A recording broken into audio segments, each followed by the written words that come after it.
Hello my friends and welcome back to Ultimate Minecraft, to episode number 19. I'm so very happy to have you all here. In the last episode we did a lot, so very much. We decorated this whole area out here and I love it to bits. It is gorgeous. I even like the crane. This area behind here I think needs trees, a lot of trees. It's bothering me a little bit and I think that's the way to solve it, but not right now, maybe later in today's episode. I also feel like this area here needs something, but I'm not quite sure what.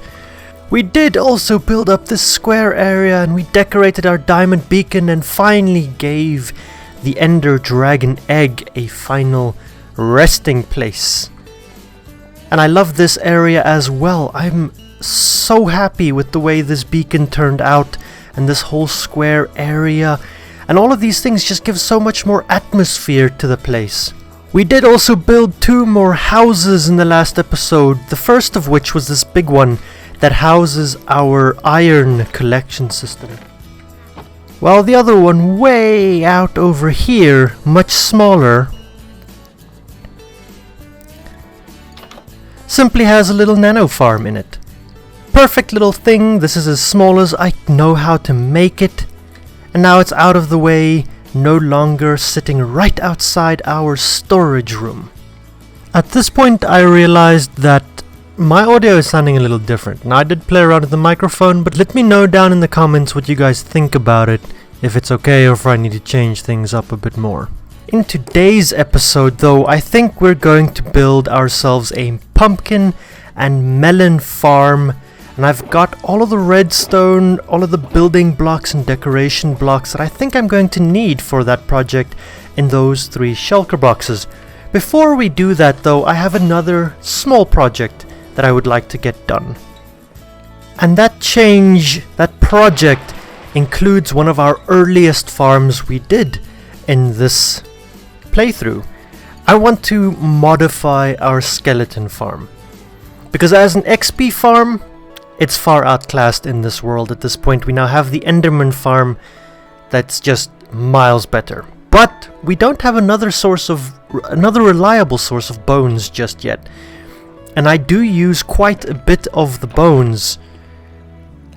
So I think we can go ahead and convert this. I also get all of my glow ink from this farm, believe it or not. I don't know how, I don't know where it comes from or how it happens, but I do occasionally get a couple of pieces of glow ink from it. And I don't think these modifications that I want to make will impact its production of glow ink. So I want to turn this thing into an AFK farm. Before I can make any changes, I kinda need to block it off first, so I need to get rid of this endless stream of skeletons that's falling in and gonna get in my way. So currently it's, I think, 22 block drop height onto these hoppers, which brings them to half a heart, you know, 1 hit kills. So theoretically if we drop this by 1 block, right, if we just take that out, I'm gonna have to somehow prevent them from hitting me while simultaneously getting rid of these blocks. Put that there, that out, there we go. Okay, so now any new skeletons that come in I think should just fall to their death. No. Okay, so we do need to drop it another block then. That's fine, we can do that without too much trouble. I just need to block it off again. The only problem with that being that now I'm gonna start cutting into my actual storage system, which is fine. I mean, I brought extra hoppers and I did bring more chests to try and compensate for that and change it up. But let's just see. Now I've brought it down a total of 2 blocks onto those hoppers. So I'm gonna have to clear this out and then we can see if skeletons will fall to their death here. Nope. Particularly not if they have feather falling on. Okay, go away now. Let's see. What happens now? They're gonna be able to shoot me through there. I just know it. Okay, that one died. That died. So it's only skeletons that have feather falling enchanted boots that won't die from this.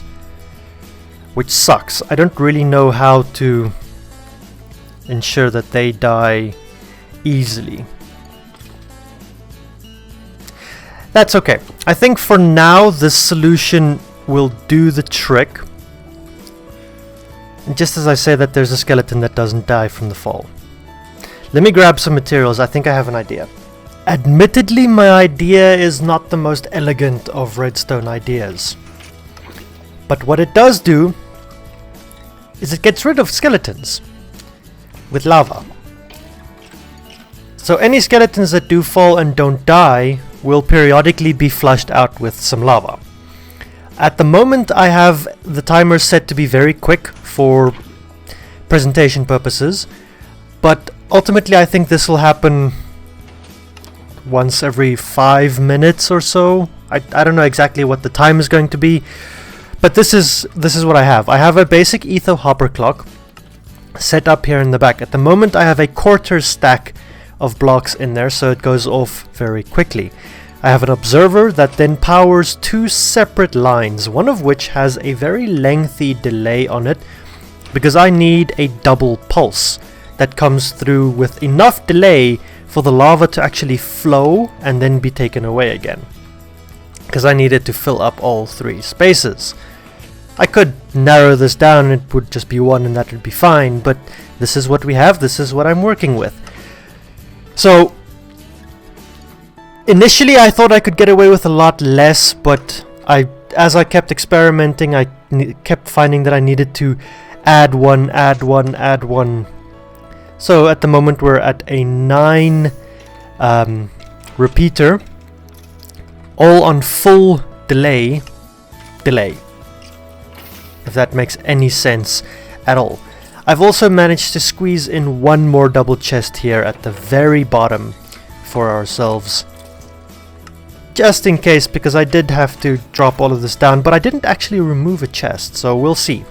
But this thing is now technically fully AFKable, and if I come in here and we add, say, another quarter stack, we should find that the lava, there's enough of a delay between the lava, there you go, that it completely disappears. And that's what we want primarily. We want skeletons to fall in, and then if one like that survives, it goes away with the lava. Perfect, it works. Now then, with that errand done and out of the way for the day, I think we can grab these 3 shulker boxes and actually get into the meat of the episode. I absolutely love how this place is starting to feel. This part of the village is currently my absolute favorite, and I'd very much like to close that off, make this road over here feel just as nice to walk through, and for that we need some buildings over here. For that reason, I'm going to be building in this area today, so let's go ahead and drop our shulker boxes off over here, and then we can go ahead and start laying some things down. Now I'm going to need a collection system for these farms, and we're going to be building these up from layer 1 upwards, so we need to start at the bottom, and the bottom is our collection system. I don't really know, because I like to have my floor up a level, so I might want to raise this by a level, or do I want to keep this down? I mean, we can sink this down. Let's see, let's grab some of these. Okay, I think we have the general layout of this done. I might just want to add some more spruce behind there so I don't see grass underneath these chests. But I'm going to leave this spot open because I'm going to have a minecart collection system in there, and I know this isn't something that I've done in previous farms, but I think this one is so big. There's like, these minecarts are going to have a very long way to travel that I think I'm going to leave it open just so I can get in here down the line if I really need to, you know, jump start a minecart here and there. I don't think I will need to, but, you know, just maybe. I've also divided these tracks into 2. From this track to the right is one set, and from this track to the left is another set. The set on the left is bigger than the set on the right. And that is for a very good reason. Pumpkins produce solid blocks. Melons produce pieces. A quarter of a solid block. So if I want to use these things as decorative blocks, I'm going to be getting a lot more pumpkins than I'm going to be getting melons. So I'm making the melon piece a bit larger, and that way I get to make the building a bit more interesting by having a piece jut out in this direction. Oh, and all the collection system is 4 hoppers per chest. So this one will collect my melons and this one will collect my pumpkins. Literally just 4 hoppers underneath some rails. These farms don't produce such large volumes at a time. I think the minecart hoppers will be more than enough to pick up everything that's available at any given point in time, and these hoppers, 4 hoppers per minecart, that should be plenty to empty them out. Next step to note: if you place a dirt block directly above that, anything that lays on top of this dirt block, a minecart hopper or a hopper minecart, whichever one, will be able to suck items through it. So it is going to be on that layer of dirt that we do our farming. That's where our melons and our pumpkins are going to be. We will be left with a air block. Let's say we represent the air block with that redstone block. And then it is on top of that redstone block that we are going to have to place our pistons and our observers in order to actually perform the redstone. So we will have to have observers facing down like that, so that they can detect when a pumpkin or melon grows in this block, in that air block over there. So next to that one, and we're going to be offsetting these, making a checkerboard pattern between observers and pistons.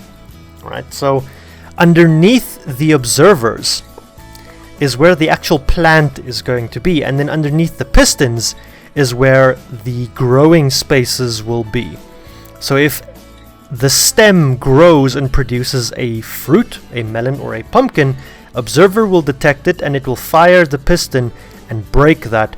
That falls on this block. Hopper minecart collects it, drops it off. Voila, we have a farm. But in order for this to work, I do need to get up here, and before we put the dirt in, I want to put in my observers and my pistons. And like I said, we're just doing a checkerboard pattern just like this all the way across here, by the way, this whole surface area. So this is a very expensive farm to build. You're gonna need a lot of pistons and a lot of observers to do this. There we go. I used 42 observers and 42 pistons, which means we will have 42 plants in here. But once you have this beautiful chessboard layout up here, the last step to do is just to come in and place redstone all over the place. Yes, you will have misfires where sometimes pistons will fire that aren't necessarily needed to fire just yet, but that is perfectly fine. It won't affect the rates of your farm, because it's for a split second that piston fires. But this way you will always have them firing. You will never have anything that where you have a pumpkin or a melon that grows and no piston will ever fire. Just like that. And that is pretty much the farm done. That's all of the redstone components of this farm done. And now all that is left is to place in our dirt and provide some water sources for this dirt. When it comes to hydrating your soil, I like to make use of stairs, because you can waterlog a stair, but the water won't actually fall through the bottom. It is very labor intensive because you can't just waterlog every second one and expect them to make a source block in the middle. So that means you have to go around and just perform the very labor intensive task of waterlogging every single stair around here. You can probably skip the corners, but I'm gonna go ahead and use the corners, actually waterlog them in this instance. Give me the water. And I'll bring you guys back as soon as I've waterlogged all 10,000 of my stairs. Once you've waterlogged all of the stairs, it is then needed to go into fly mode. Luckily I am wearing an elytra, so this is fairly easy. And just come in here and till, being the actual word, all of the ground, all of the dirt in this farm, because you want to know which parts of this farm are not getting hydrated by your stairs. There shouldn't be many, if any at all, but once we've know that, I can show you how to fix that problem. So it actually doesn't look like I've got any spots that don't manage to get hydrated by just wrapping stairs all around the circumference of this farm. And for measure, this is 8 blocks wide, purposefully, because water can hydrate 4 blocks in, so I can get 4 blocks in here and 4 blocks in there. Where I was concerned is in here in the middle somewhere. I didn't know if that corner would be able to hydrate here, while that edge would be able to hydrate here necessarily. But it looks like we're good. In case we weren't good, I will still show you how this would have worked. Say this block right here underneath this observer did not get hydrated.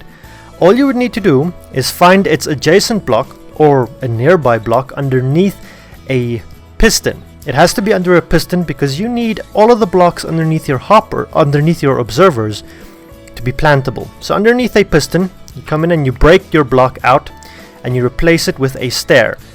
Preferably not an upside down stair, it needs to be an upright stair, because an upside down stair, once waterlogged, would just let all the water flow through. And then you can waterlog that stair. That stair will then waterlog a large space in the middle. And problem solved. I, however, do not have that problem, so I am going to put the dirt back and till it again, and then we can go ahead and start planting our seeds. Once you've grabbed your seeds, you can go ahead and jump back in here in fly mode, and then it is very important to plant your seeds underneath your observers. See, there it fired. The observer picked that up and all the pistons fired. That's gonna happen as you are in here placing your seeds. It's fine, you shouldn't take any damage, but you basically come in and you place your seeds in every other block. There you go.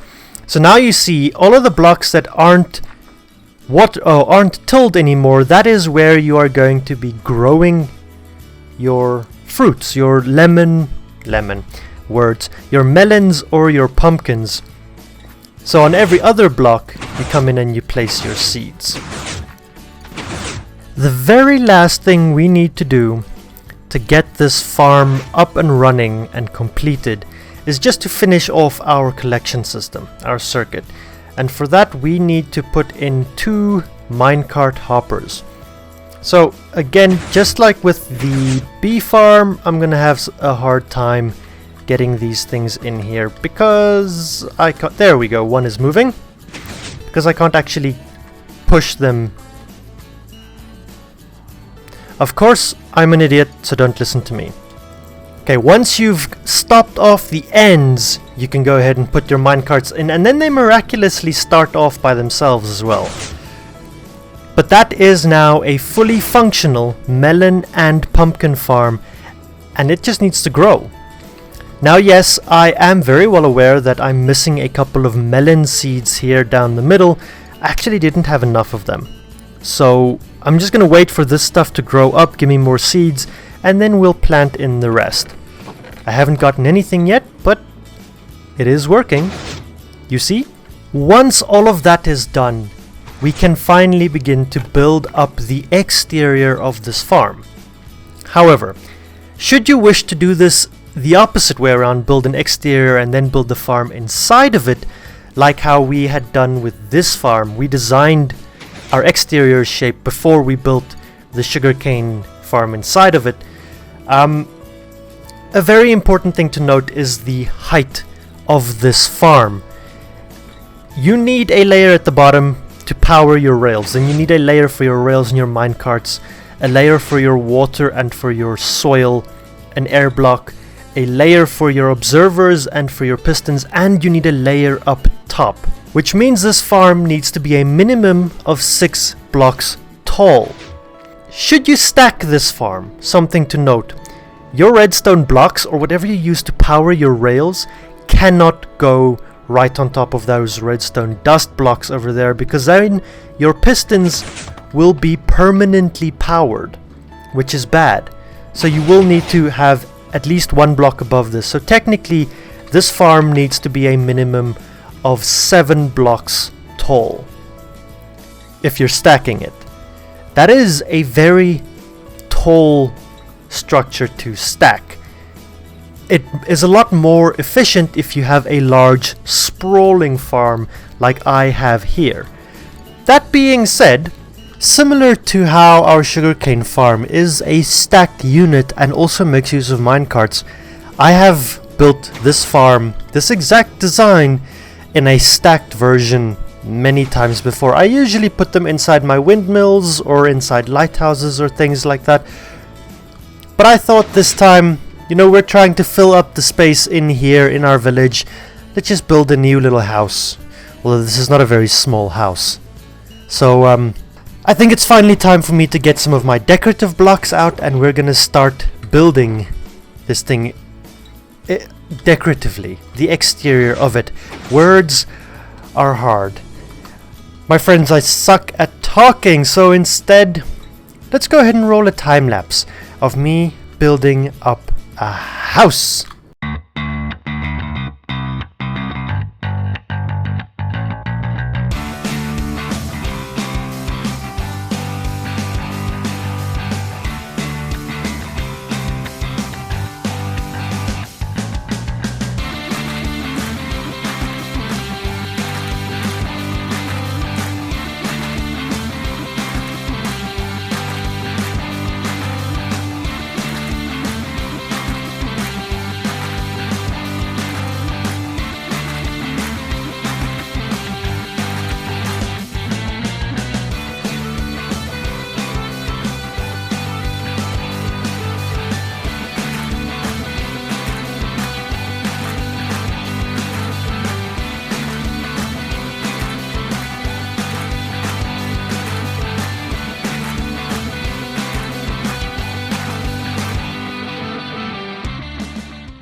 Just as I finish the time lapse, I want to start recording the sunsets.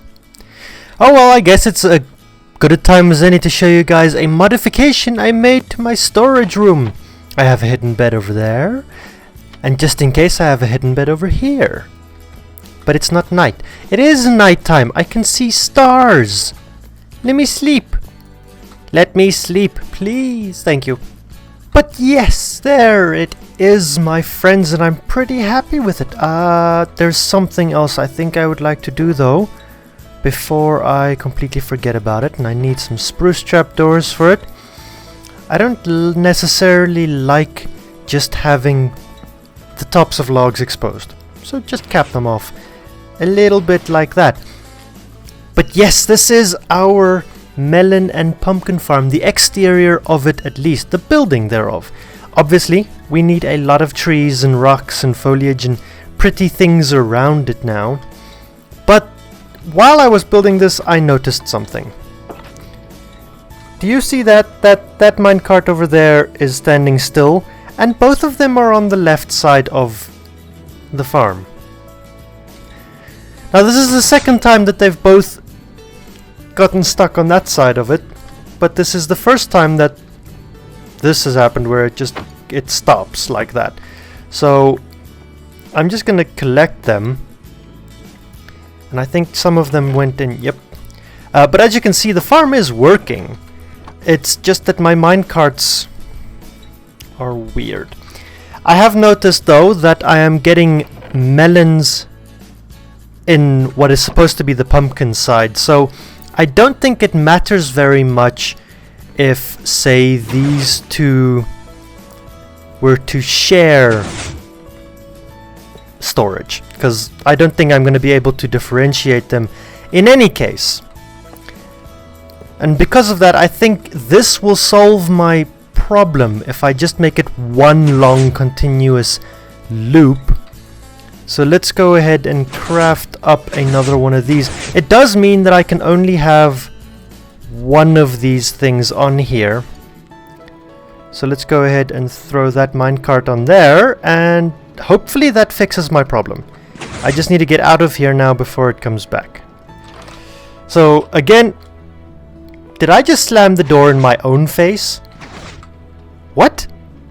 So again, it's good that I do have this access point to get in there and that I can see in there, because if I had covered this thing up, there would have been no way for me to have seen that my minecarts had broken. I would have just realized that I'm not getting any melons. Yeah, see? I've already got some more melons. This farm is working very quickly. I am happy to report that our quick fix is still working. It's only one minecart, but it is working. And we are gathering a couple of resources. This is about half an hour, 20 minutes later. I'm also happy to report that I've done some treeing, some foliaging, some rocking, some fencing. I've decorated the space in this area over here. Feels wonderful. It's just so much more complete. I still don't know what I want to do here. That still bothers me, but I'll come up with something eventually. For now, this looks grand. The building sits wonderfully. It isn't too tall, and it definitely stands apart from our sugarcane farm that we built a couple episodes ago. Its colors are different enough, its shape is different enough, its height, everything is different enough that it works. And this space over here is starting to feel just as complete. Obviously we're missing some things over here. I'm thinking I'm going to build another little house on this side, much like that one, that doesn't really serve a long-term purpose. It won't necessarily have a farm inside of it, but it'll look very nice and it'll fill the space beautifully, and that's the plan. Also, we have windows. Yeah, you just... Okay, so it's not lossless, clearly, because those things were sitting on the staircases, but that's because I have the glass panes in there, and you know what, it's fine. I think this farm produces enough that I'm willing to let it not be lossless. That does, however, mean we have a sign that we can come and take off from there, put it back. I don't know what to put in its place yet, but from the last episode we also have a sign that can come off. Our dragon egg display area has also been done.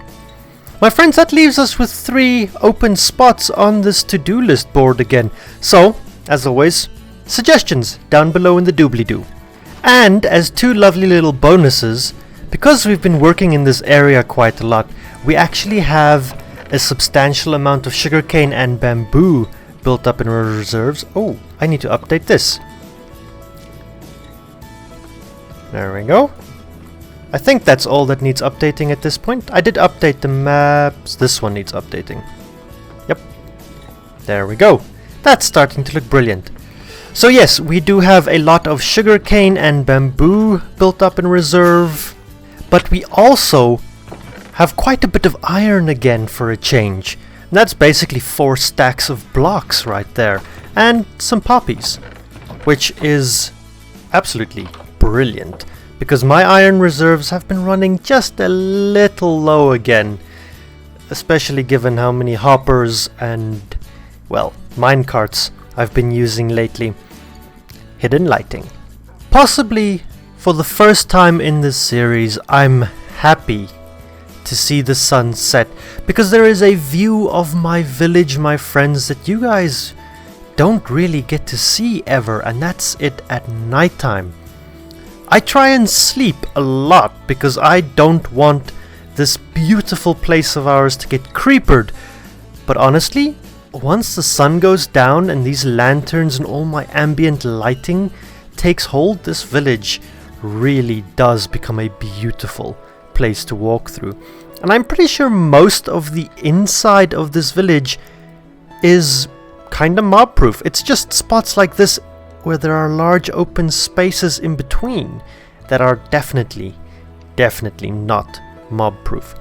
But like all of this, I think most of this lighting over here is 7 or higher. Shouldn't be able to get anything to spawn here. This is definitely a dark spot, but doesn't matter. It looks beautiful. It looks absolutely wonderful. And I think that is a good note to end this episode on, my friends, before I get creepered. I'm just gonna, F5 so I can see. Yep, see there they are. There are mobs spawning right there. My friends, goodbye.